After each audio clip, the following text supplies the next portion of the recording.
It's 7 minutes after the hour of 7 o'clock. Time for a look at the news. It's a Friday, the 23rd day of February for 2018. 7 minutes after the hour of 7 o'clock, we'll start off by saying today is a snow day in Amador County. Amador County schools will not be in session today. Also, the Child Enrichment Center in Pine Grove is closed today. According to Calaveras Unified Transportation, Railroad Flat and West Point, 2-hour delay. If you ride the bus from the Railroad Flat, West Point Elementary School area to either Calaveras or Toyon Middle School, your bus will be on a 2-hour delay. JD, do we have the latest in chain requirements up on Highway 88? Have they changed at all? No. So we still have our first chain requirement is in the Pine Grove area, and that'll take you all the way up to Woodford's on Highway 88.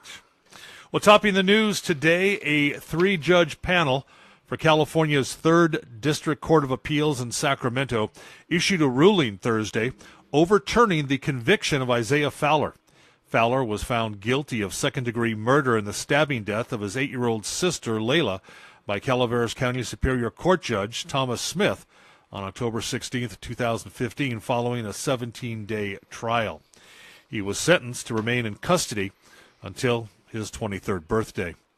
In the 58-page ruling that overturned the conviction, the 3-judge panel determined the juvenile court had inappropriately relied upon statements made by Fowler over the course of 4 separate interviews by Calaveras County sheriffs and FBI investigators in the days after his sister's death.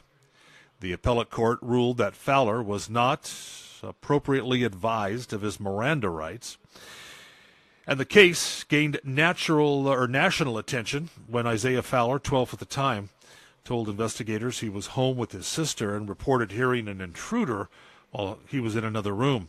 The boy later told investigators he had chased the intruder out of the house and then found his sister lying in the corner suffering from multiple stab wounds. Layla Fowler was taken by ambulance to Mark Twain Medical Center in San Andreas, where she later died that same day. The California Attorney General could file a petition for the California Superior Court to review the reversal. If not, the case goes back to the Calaveras County DA to decide whether to drop charges or retry the case again. Fowler, who's now 17, will remain in custody at a California Youth Authority facility until the case makes its way back to Calaveras Superior Court, at which point that court will have to determine whether he should be detained pending a new trial. The Calaveras County District Attorney's Office has declined to comment because this is a pending case that involves a juvenile. Well, the Plymouth City Council provided a forum for the lengthy complaints of a neighbor to the developing Zinfandel Ridge subdivision at last night's meeting. A longtime neighbor and opponent of the Zinfandel Ridge project was scheduled for her own agenda item Thursday, and she presented herself before the council as follows. Quote, "My name is Marion Randolph. I've lived here for 60 years, and I'm here to complain." Randolph then spent some 40 minutes listing her complaints against the project and developer Bob Reeder, including trash blowing onto her property from the construction, her fence posts being torn out, her trailer hitch being stolen, and more. Now, her presentation culminated in her claiming that large homes have been placed up against her property deliberately as payback, and her quoting scripture, saying, quote, "Vengeance is mine, saith the Lord," while wagging her finger in the face of the project representative. The developer representative, Stefan Horst Schreier, also addressed the council, promising to address the concerns of Randolph in ways or where they could. The scheduled election of a new mayor and vice mayor for the city was delayed to the next meeting. In response to last week's tragic shooting at Stoneman Douglas High School in Parkland, Florida, that killed 17 people, Amador County school officials are working on methods to safeguard our local schools and children.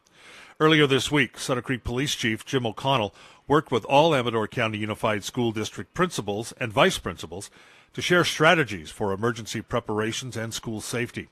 The district has also reached out and is working with other law enforcement agencies in the county as well. A board report providing more information about what the district is doing to keep our schools safe will be presented at the February 28th board meeting. And the Sutter Creek Police asking for the public's help in recovering some stolen property. This week, a Sutter Creek resident had a motorized scooter stolen from their home. Now, the scooter is a Pride Go-Go Elite Electric Adult Scooter. A photo has been posted on our Facebook page. Sutter Creek Police remind us people that have these scooters need them and depend on them in a way most of us don't understand. Taking such an important tool can be devastating. If you know anything about the theft, please call the Sutter Creek Police anytime at 267-5646. But if you're more comfortable remaining anonymous, use the Amador County Secret Witness line 223-4900. Now, the scooter depicted on our post on Facebook is a stock photo of the scooter, but it's the same brand, same color as the one stolen. And that is a look at news for this Friday, the 23rd day of February, my brother Ray's birthday. Happy birthday, Ray. From the KVGC News Center, I'm JD. And I'm Jim Geedy reporting.